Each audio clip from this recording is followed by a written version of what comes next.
Bom dia, alunos do quinto ano da Escola Estadual Presidente Café Filho. Aqui quem fala é o professor Emerson.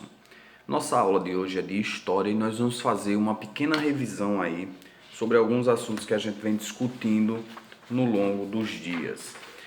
A gente vem falando muito sobre patrimônio e nós já vimos que patrimônio é tudo aquilo que é deixado pelo homem e que tem um valor histórico. Estou pegando aqui para o início, onde nós começamos, lá na página 133 e se estende até a página 151. Já falando sobre os patrimônios, nós temos basicamente três tipos de patrimônio. Três tipos: patrimônio material, patrimônio imaterial e patrimônio natural. São três tipos de patrimônio. Como eu disse, os patrimônios são aqueles que são deixados, né, e que tem um valor histórico, tem um valor agregado. Então nem tudo tem valor agregado. Por exemplo, a minha casa, para mim, ela é muito valiosa, mas ela não tem valor agregado à história do município como um todo.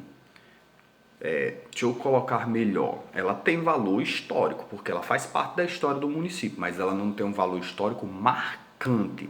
Por exemplo, se eu fosse uma personalidade, uma pessoa importante do município que vive, por exemplo, século XIX, século XVIII, não sei, e eu tivesse tido uma participação relevante dentro da história da cidade, poderia ser que essa minha casa ela fosse tombada como patrimônio e aí as pessoas de hoje viessem até aqui para conhecer a residência de Emerson, porque ela teve uma importância histórica. Isso acontece em alguns casos, não só com casas, mas com construções públicas. A exemplo do Forte dos Seis Magos.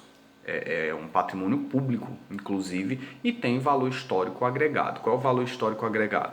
Dentro da história de Parnamirim, dentro da história de Natal, Forte dos Seis Magos teve valor defensivo durante muito tempo. É uma construção bonita, é uma construção de época, é uma construção que teve o valor militar histórico. Então tem uma série de coisas que influenciam nesse primeiro quesito do patrimônio. E aí quando falamos de patrimônio material, sempre nos arremetemos às questões físicas, materiais, que são as ruas, as praças, são as casas, construções públicas, e isso se trata de patrimônios materiais. O patrimônio imaterial, que é o segundo que eu abordei, ele é um pouquinho diferente, porque ele não é físico, ele não é palpável, ele está mais direcionado àquilo que nós transmitimos, certo? Aquilo que é deixado de uma geração para outra e que tem valor agregado no sentido das culturas.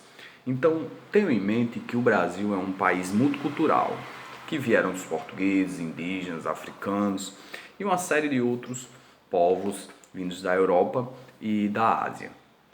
Cada um desses grupos que vieram para o Brasil trouxeram também consigo as suas culturas. Algumas culturas hoje são bem fortes no nosso país, certo? Principalmente a indígena, a africana e a europeia, baseada principalmente nos portugueses. E aí aquilo que foi deixado por esses grupos em maior intensidade, ainda hoje é tomado como algo que faz parte do nosso dia a dia, da nossa cultura. Dá aqui um exemplo, para que vocês possam entender bem, dos patrimônios imateriais aqui, ó.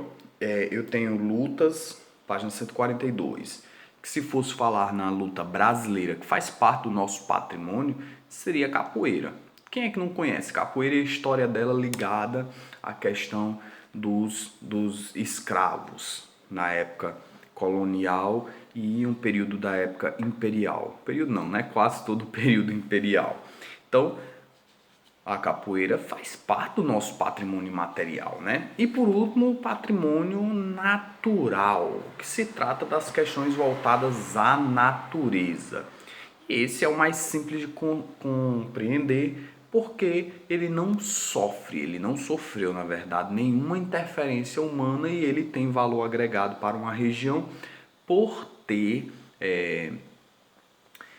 espécies que estão ameaçadas de extinção, ou uma paisagem extraordinária dentro daquele contexto, e aí ele é separado, né? Aquela área ela é separada como um patrimônio do país ou um patrimônio mundial. Que dizer, por exemplo, da nossa Amazônia, né? Todo mundo quer meter o dedo e dar pitaco sobre como nós devemos lidar com ela. É óbvio que devemos sim ter total respeito pela natureza, não é isso que eu estou querendo dizer, mas dentro do contexto de patrimônio, patrimônio é um patrimônio nosso. Eu não estarei passando nenhuma atividade para que vocês possam se organizar. Eu estou sentindo falta de muitos alunos, muitos, certo? Então façam e ponham em dia as atividades e eu espero que vocês estejam compreendendo, estejam sendo alcançados pelos nossos vídeos de forma qualitativa, não apenas quantitativa, porque o YouTube é um canal aberto, então eu posso ter 1000 visualizações de um vídeo, não significa que foram alunos meus. Mas os que assistirem, eu espero que estejam compreendendo, que esteja ajudando, tá bom? Então fiquem com Deus e até a próxima aula. Tchau, tchau.